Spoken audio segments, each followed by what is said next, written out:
The development of metal tools was a giant step forward in the march of civilization. It opened up a whole world of possibilities, many of which we now take for granted. Today, the metal trade is one of the cornerstones of our industrial society.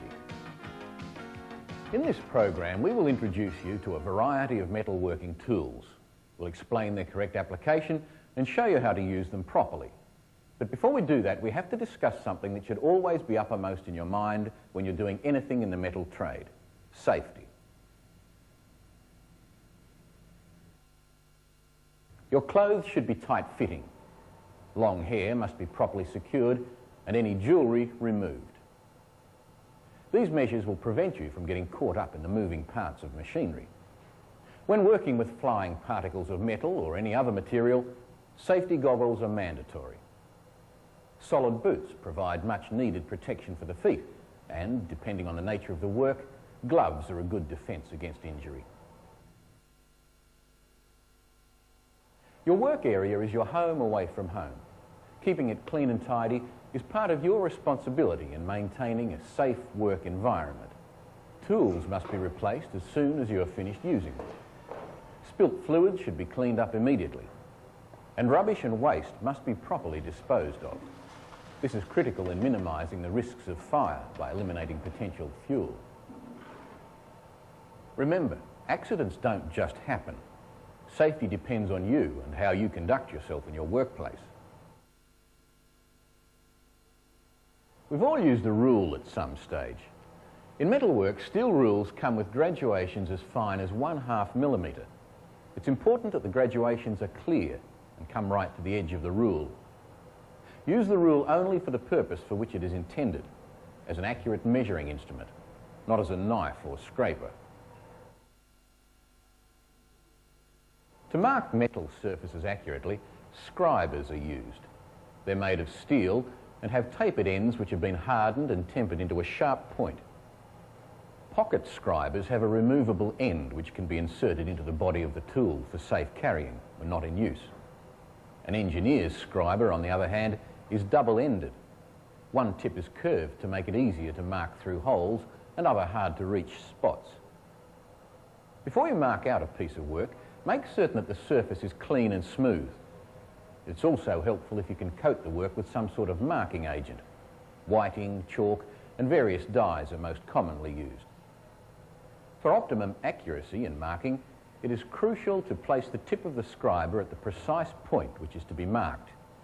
This is done by inclining the scriber slightly away from the straight edge being used.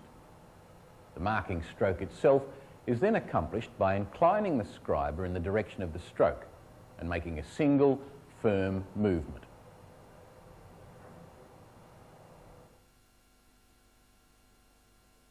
An engineer's tri-square is composed of a blade and stock, set at a precise 90-degree angle to each other. It's a convenient way to determine whether or not surfaces are at right angles to each other. The tri-square is also used to mark right angles. After cleaning the surface of the work, position the stock securely against the edge of the work. Incline the scribe against the blade and in the direction of the planned movement. Then make the mark with one firm stroke of the scribe. To square a workpiece relative to a flat surface, move the blade of the tri-square against the work. Then check to see if any light gets through. If so, adjust the work until there are no light leaks. To make certain that the right angle is true, move the tri-square to different positions and perform the light test.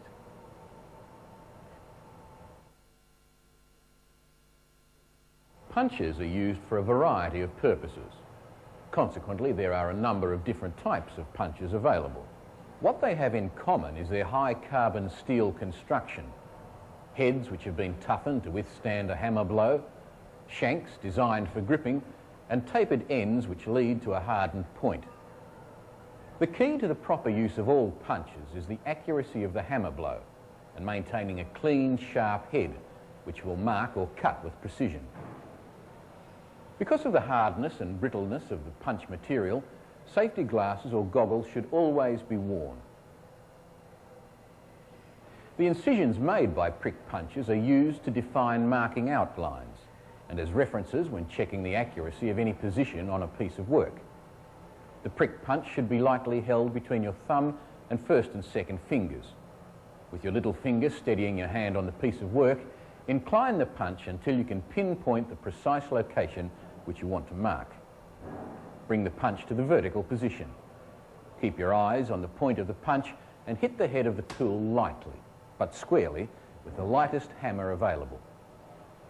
The technique for using a centre punch is the same as a prick punch. Centre punches differ from prick punches primarily in the fact that they are larger and require a more solid blow from the hammer.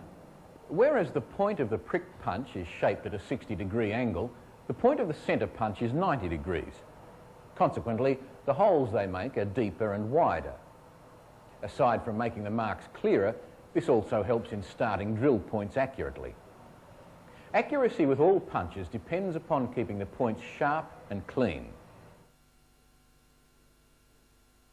Spring dividers are a precision tool used for scribing arcs and circles. They can also be used in conjunction with a rule to give you a set length as a reference when marking a piece of work. The distance between the points of a divider is controlled by an adjustable nut. To achieve an accurately measured length, put one end of the divider in a graduation of your rule. Next, spread the other leg to a distance just greater than the measurement you require. Then use the adjusting nut to move the point into the graduation which represents the desired length. When scribing an arc, place the top stem of the divider between your thumb and forefinger. Put one point in the punch mark, which is to be the centre of the arc. Incline the divider in the planned direction of movement and twist the stem between your fingers.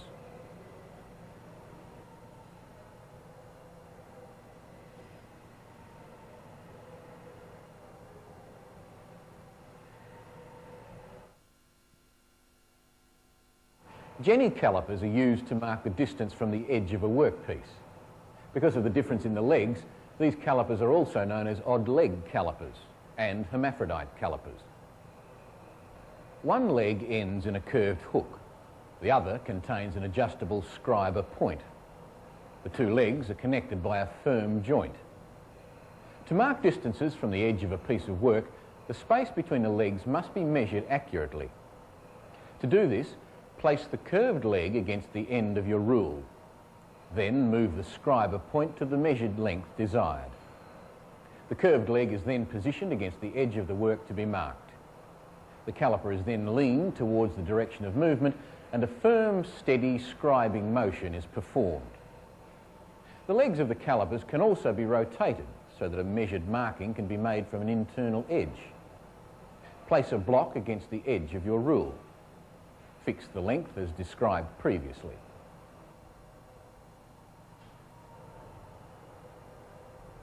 When you place the curved leg against the internal edge, you are now in a position to mark the work. To do this, position the legs of the caliper so that they are at a 90-degree angle relative to the edge. Incline the caliper slightly and then draw them across the surface of the work.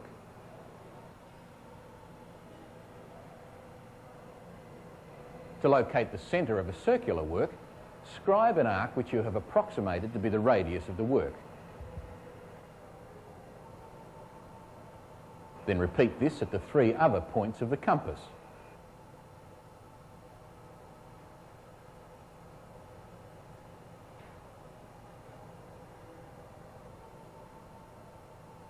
The middle of the four-sided figure described will be the centre of the circle.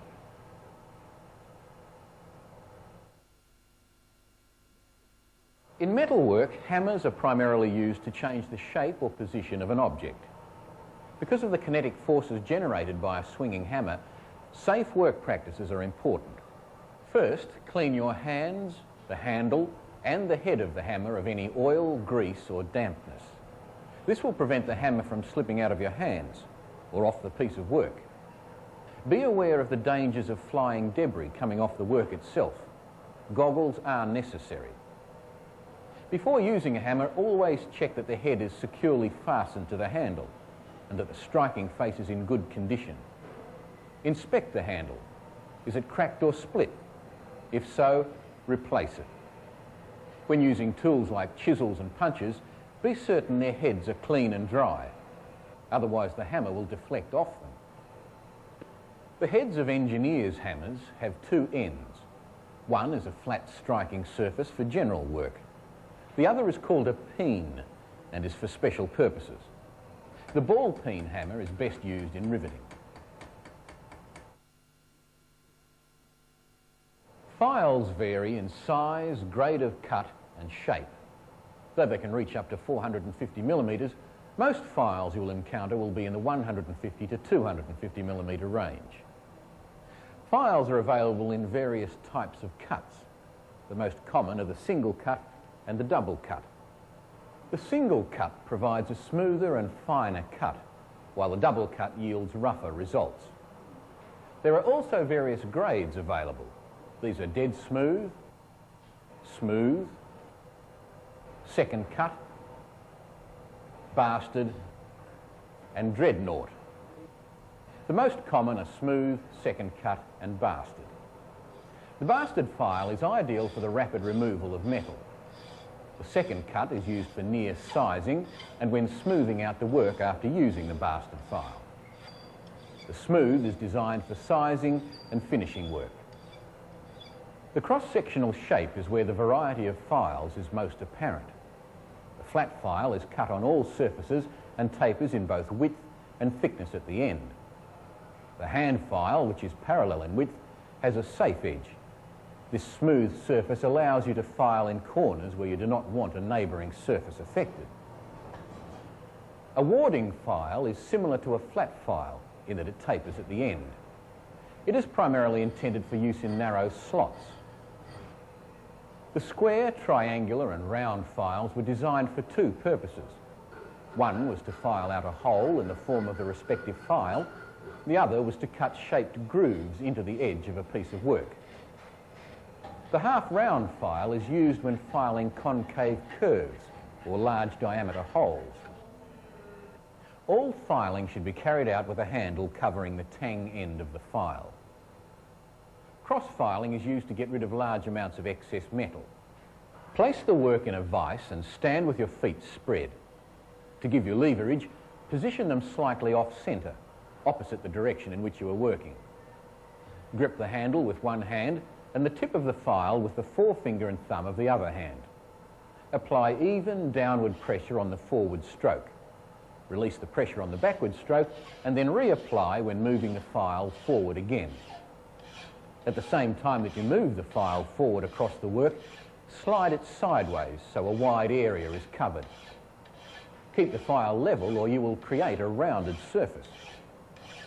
After a while, repeat the process in the opposite direction.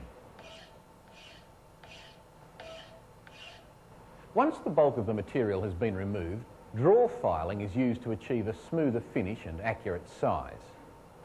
Balance a fine-cut file with your index fingers in this fashion, and then draw the file forward and backwards. The last step of the process is to remove the burr, or wire edge, which has been created by cross-filing.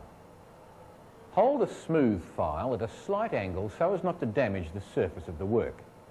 Move it steadily inward along the edge to remove the burr. Cleaning a file is achieved by passing a file card across the width of the file along the cut of the teeth. It often helps to rub a little chalk into the teeth before using the file. Thinning occurs when the teeth of the file are clogged with little lumps of material and cannot be cleaned with a file card. In this case, the edge of a soft material such as aluminium or mild steel is rubbed across the width of the file along the cut of the teeth.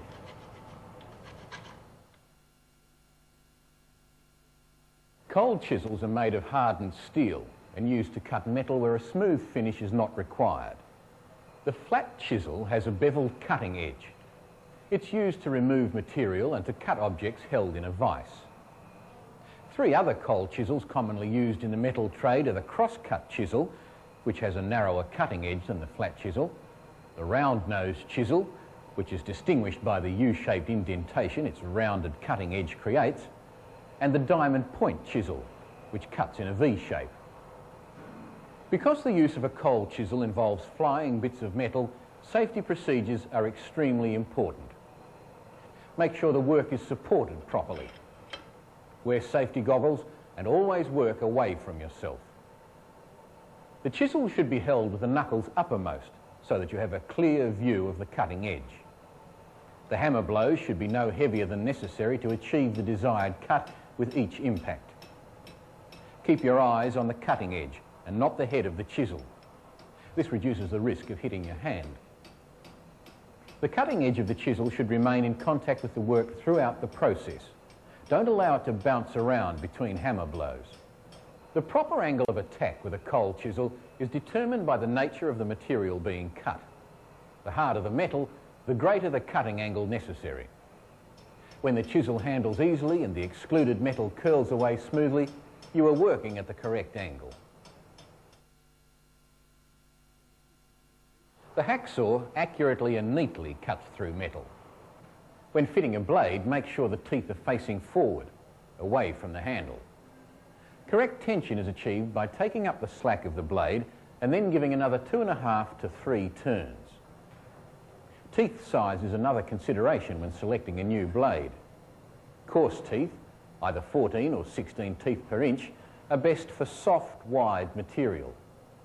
Fine teeth, up to 32 teeth per inch, are designed for very hard or thin material. A good gauge in selecting teeth size is to keep approximately 3 teeth in contact with the material at any one time. Before you begin to saw, the work must be properly supported. The cut begins at the back of the workpiece with the blade held at a slight angle. As the cut widens, gradually bring the blade to the horizontal. Both hands are required to control a hacksaw properly. The sawing motion must run the entire length of the blade and at a rate of about 60 strokes per minute. Pressure should only be applied on the forward stroke, as this is when cutting actually occurs. When the cut is nearly complete, shorten your stroke, decrease pressure and support the stock which is being cut off. Accurate drilling procedures begin with a precise marking of the centre of the hole. Once this has been determined, punch the metal so that the drill will have a centred start. For safety reasons, the drill press is to be operated by one person only. Eye protection is most essential. Insert the selected drill into the chuck.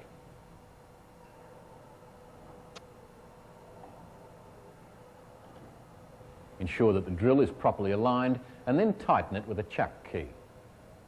Check that the drill speed is appropriate to the size of drill being used. Small drills work at high speeds and larger ones at lower rates of rotation. The piece of work must always be firmly secured. Never hold it in your hand. After the drill has made its initial penetration, it should be withdrawn to determine whether it's on line. Steady pressure is necessary to force the drill through the metal.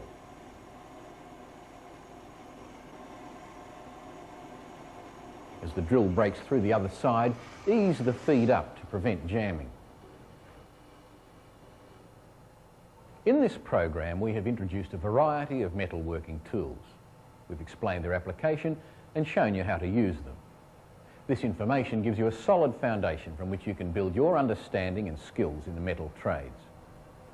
If you encounter any difficulties or you're uncertain about the proper way to use these tools, please don't hesitate to talk to your instructor or work supervisor.